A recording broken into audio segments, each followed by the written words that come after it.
Hi, this is Bob Costas, and you're listening to the ML Sports Platter. The ML Sports Platter back with you all over the major platforms: Google, Apple, Stitcher, Deezer, Spotify, iHeartMusic, Amazon Music. Download, subscribe, leave feedback, and a 5-star review. Just find that podcast icon, for example, on your Apple phone. Tap it, hit search, type in ML Sports Platter, hit the subscribe button, and all those episodes will come in to your smartphone device. I'm on Twitter at Mike L. Sports, Instagram, Mike L. Sports 1979. Also, you can get me on the YouTube, TikTok, IGTV platforms, Facebook, Twitter. My 9-Minute with Mike Lindsley segments and ML Sports takes are all over the place as well in video form. Make sure you subscribe, like, follow all across the board as well. We are brought to you by Bryant and Stratton College, Stanley Law Offices, and Brian Comboy of Mass Mutual, New York State. Tax-efficient retirement planning today with Brian. Go with him. He's got clients all over the country. He definitely opened our eyes to a bunch of great financial options as we move forward. Brian Comboy, advisors.massmutual.com, on Facebook, on LinkedIn. Make sure you go meet with Brian and get your financial future in order today. So thrilled to bring him on. This is a special Sweet 16 Saturday podcast edition for the weekend as we approach all the games. Wanted to launch it this morning quickly for some pregame listening for everyone. It is the amazing studio analyst and college basketball insider for CBS Sports, Clark Kellogg. Clark, welcome aboard. Rev. How are you, bud? Oh, you got a kick out of that one, too. Yeah, I didn't know where I was actually going with that, but tried to paint a picture and got a laugh, and I think I covered the bases with it. Yep, but Rev, here we are in a March Madness with a COVID twist, and my, has it not disappointed. Oh, it's been unbelievable. Let's start with Syracuse. I mean, they're back again. Here they go again, right? 2-3 zone. I mean, the Orange here, how do you like their chances against Houston? And I'm sure you're not surprised at Jim Boeheim in March. No, not at all. What a great story, him and Buddy, father-son duo. And Jim has been around forever, and all he's done is win. And keeps it real simple. They do what they do, but, boy, they've been shooting the lights out, particularly Buddy. But the whole team has shot it well from the three-point line, and that's always a tremendous equalizer. If you can come in playing well, and they've been solid defensively. The zone is problematic for the two teams, has been problematic for the two teams they faced in the tournament. And it'll be interesting to see how Houston deals with it. They are not a great three-point shooting team. What they are is a terrific offensive rebounding team. But usually Syracuse rebounds pretty good out of the zone. So that's what I'll be watching, Mike. Can Houston, one, get quality shots, probe inside, and then get to that offensive glass? Because they want to beat you. The Cougars do with really solid defense, but getting extra possessions on the offensive glass and by winning the turnover game. Those areas are how they hang their hat. Syracuse is going to have to continue to shoot it well and rebound the ball defensively. Tell you what, it's amazing year in, year out. Some of the pundits and people who don't understand, they just say, Jim Boeheim, the 2-3 zone, why can't you figure it out? Folks, it's because it's not the same defense every year. He changes it every year. It gets better as the season goes on. It's the strong point in March. It's the X factor. Yeah. And Clark, you know, coach opposition players, the 2-3 zone this year is not the same as 18, 2016, 2013. Right. It is always evolving. What do you see when it evolves? Well, that's a great point, Mike. It does. He tweaks it, and he does it according to his personnel. What are they trying to take away? They're really trying to keep the ball out of the middle and then also defend the three-point line well and kind of bait you into poor shots or not high-quality shots. And it's frustrating as an offensive team and player, and they do a great job of keeping bodies in front of the ball and limiting gaps. And they do that with their feet and with their arms, active arms, spreading out. And so lanes that appear open are really not. And it always causes that momentary indecision, which is part of the recipe for success. You've got to be really assertive and sure with your decision-making and passing. And then you got to make shots. And that's, those are three things that a lot of teams don't do really well against Syracuse. And then you factor in shooting from the perimeter. That, again, is always an X factor. But the zone defense itself is kind of an amoeba Yeah. in that it can be molded into, it's like silly putty in some ways. You know, he can just kind of morph it into whatever it needs to be for the particular opponent. They've got some basic tenets and principles that they adhere to in it. And then the personnel is always tweaked. Well, Jim tweaks the zone in terms of the personnel as I see it. I mean, I might be off base, but that's just kind of how I evaluate it from a distance. Yeah, I'm looking forward to you breaking out silly putty on the studio set next. We might try that now that I brought it up. Yeah, please do. Please do. Clark Kellogg, CBS Sports, talking Sweet 16 ML Sports Platter here. Let's just rip through the matchups. I'm just going to give you the game, and you give me a couple of quick hits, and we'll just kind of get through them here. Loyola Chicago, I mean, this team, wow. And Oregon State. Yeah, Oregon State's been terrific defensively, Mike, and they're athletic, but that doesn't bother Loyola. I like the Ramblers just because their style is really tedious to deal with, and Cameron Krutwig is the skill of big guys you'll find that's not uber athletic. And if he can score and pass, I think Loyola has a good chance to move on. Oregon State has to make him one-dimensional. Loving the East. How about Michigan, Florida State? I can't wait for this game. Yeah, I'm looking forward to this one, too. I tell you, Michigan thoroughly impressed me all season, but particularly in the way they handled LSU. That's a talented, high-octane offensive team, and they scored the ball well early, got behind, did the Wolverines because of LSU scoring, but the poise, the execution, the tenacity, the championship fiber. Florida State has not regained its early season form. If the Seminoles do, I'd like them to be able to eke out a close one. If they're not able to play the way they did early, Michigan moves on. So that's a pick 'em for me at this point. Yeah, how about the bottom there? Nate Oates, obviously, from UB, now at Alabama. It's not just Nick Saban's football school anymore. They can hoop it up. They play UCLA, Clark. Yeah, UCLA's been terrific, and they've been playing through their three J's, Johnny Juzang, Jules Bernard, and Jaime Jaquez, and that's going to be the key. Alabama's got the personnel to, I think, negate those guys, and they have firepower in more spots than UCLA does. I like the Crimson Tide to roll in a tough one. How about in the West, Gonzaga? I think it's their year. I think a lot of people feel that way. They've got Creighton, though, and Creighton, after that horrible showing in the conference tournament final, goes to show how well coached they are. They're in the Sweet 16 against Gonzaga here. Yeah, I like the Zags. I mean, I feel the same way many folks do. They're really, really good. Few weaknesses, if any, and it very well could be their time. It feels that way from where I sit. Creighton did play much better in that game against Ohio University, and they needed to. And so they're dangerous because they're high-octane offensively.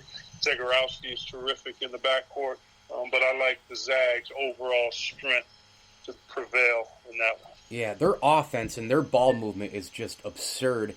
It really is.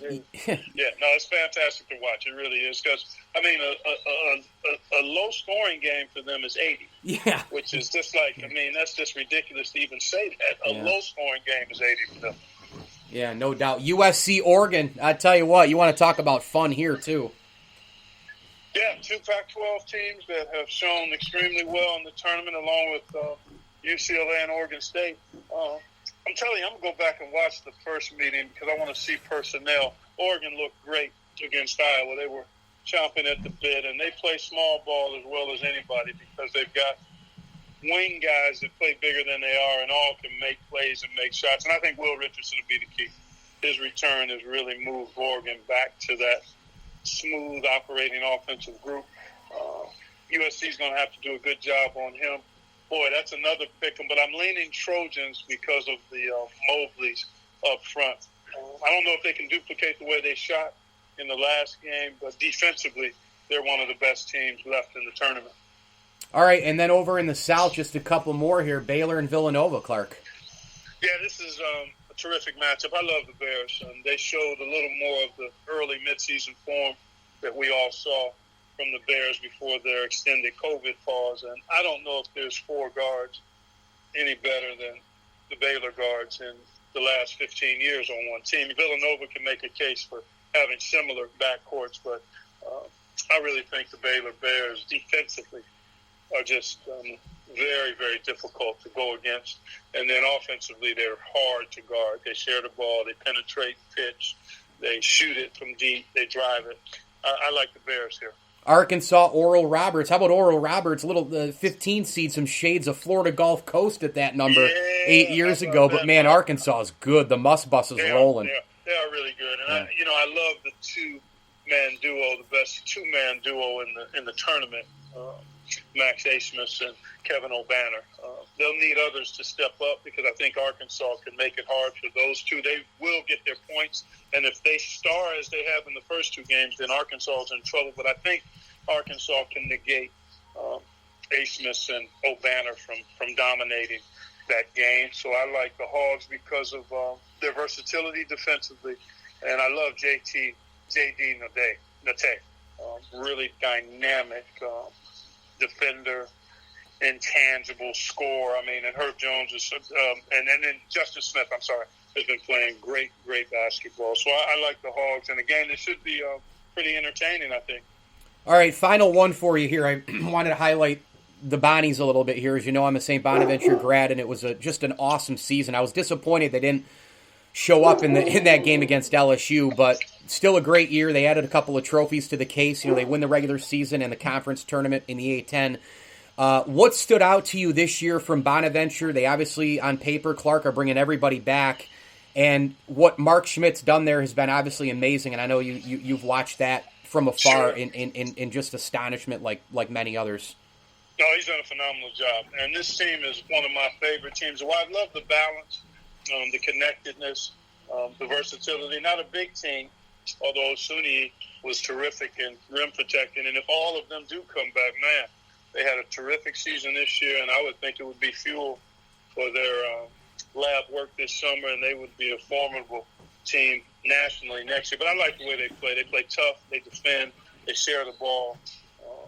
They're a fun team to watch. And they ran into a tough matchup. I mean, LSU's ability to score the way the Tigers can really was the difference.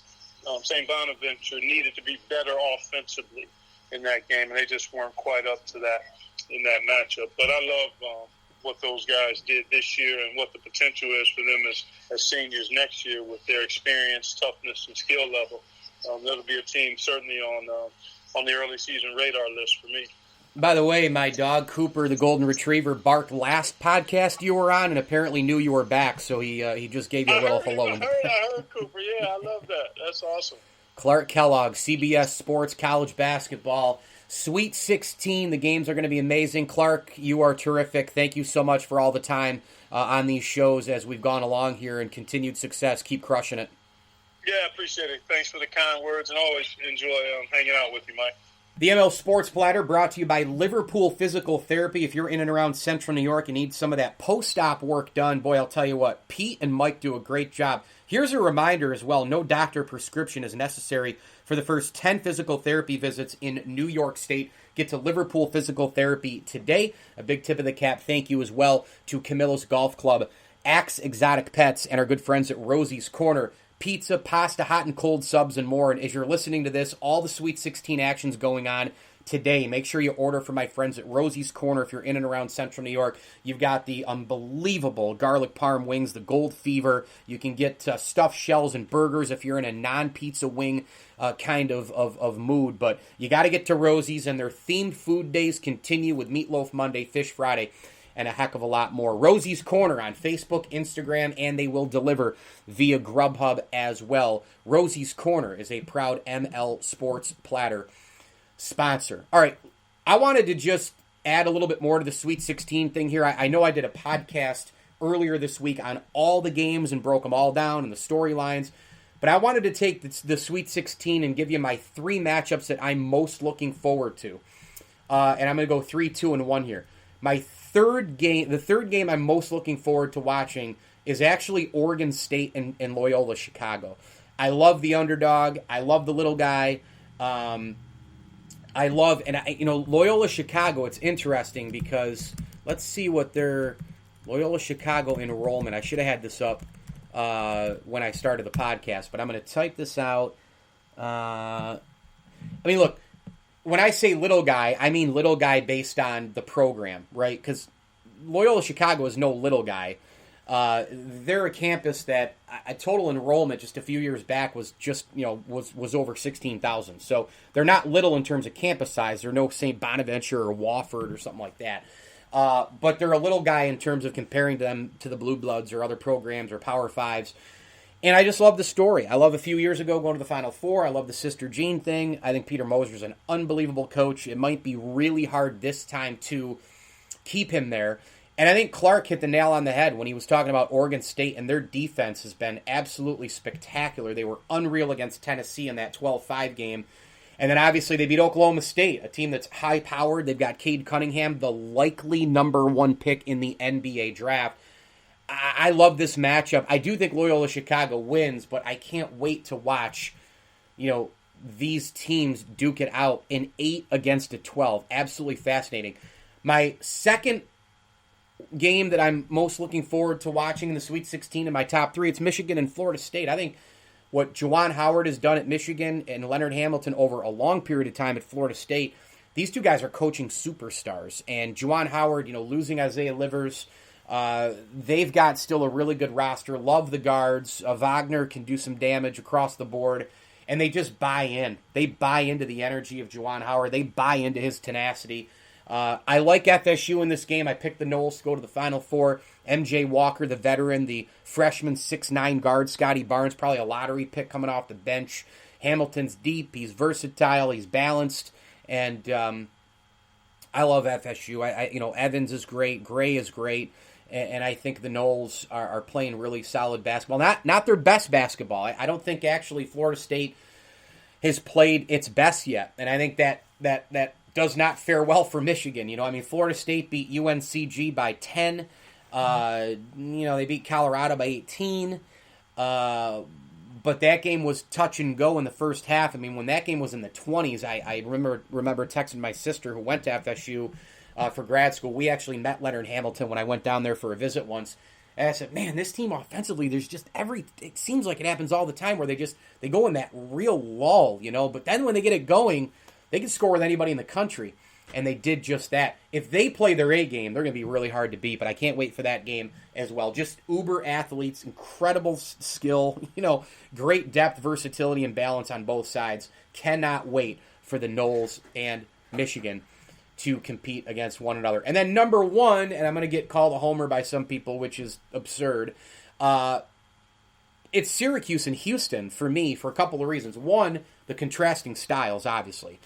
You've got the Houston push and press sort of offense, etc., against the 2-3 zone defense. Now, Syracuse's offense is another reason for this matchup for me. Can they equal Houston's offense? Can they keep shooting the way they've been shooting, led by Buddy Buckets in terms of Buddy Boeheim's performance? It's been ridiculous. The 30-point game against San Diego State, he was lighting it up against West Virginia again.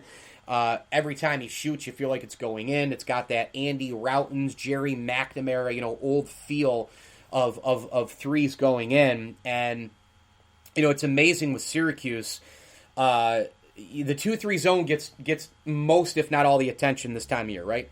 But the offense deserves a lot more credit here because they've been scoring with the best of them. So I'm looking forward to the contrasting styles. Also, there's some history here, right? Like Jim Boeheim, Kelvin Sampson. Remember back in 2002, 2003, Syracuse played Oklahoma in the regional final in Albany, head coached by Kelvin Sampson. So there's some history here. Kelvin Sampson has seen that zone before, obviously. We know that he's had some rocky stops along the way, gotten some NCAA trouble, of course, with Indiana back 06 to 08 with the phone call situation, went to the NBA, played around with the Bucks and Rockets as an assistant, and then went right into Houston, and they're a really, really good team. I can't wait for this game. I can't wait for all these games. It's so great to have the tournament back. Thanks again to Clark Kellogg, the sensational college basketball analyst, CBS Sports coverage. It's top-notch, there's no doubt. Listen to those guys. Every word, man, of those guys. Seth Davis and Clark and the crew. Absolutely crushing it. ML Sports Platter Special Saturday Sweet 16 edition is brought to you by Stanley Law Offices. Remember, go to StanleyLawOffices.com today. Together, they'll work to get you the maximum award. Stanley Law Offices, make sure you get them on Facebook, Instagram, and all other social platforms as well. Big thank you to the Al and Angus Pub, Barks and Rec Doggy Daycare, the Vince Aguirre Consulting Group, and CNY Electrical. If you are in and around Central New York, get on over to cnyelectrical.com. Check out Sean and his staff. They're tremendous. They have all those commercial and residential needs electrical-wise, A to Z. CNY Electrical is a proud ML Sports Platter sponsor. We're a part of the Brawl Network. Hit me on Twitter at Mike L Sports. And again, be on the lookout for my 9-minute with Mike Lindsley segments and videos in terms of ML Sports takes all over the major platforms: Twitter, Facebook, IGTV, TikTok, YouTube, and of course, visit pinstripepassion.com all baseball season long for my Yankee and MLB coverage. As I always tell you, enjoy the games.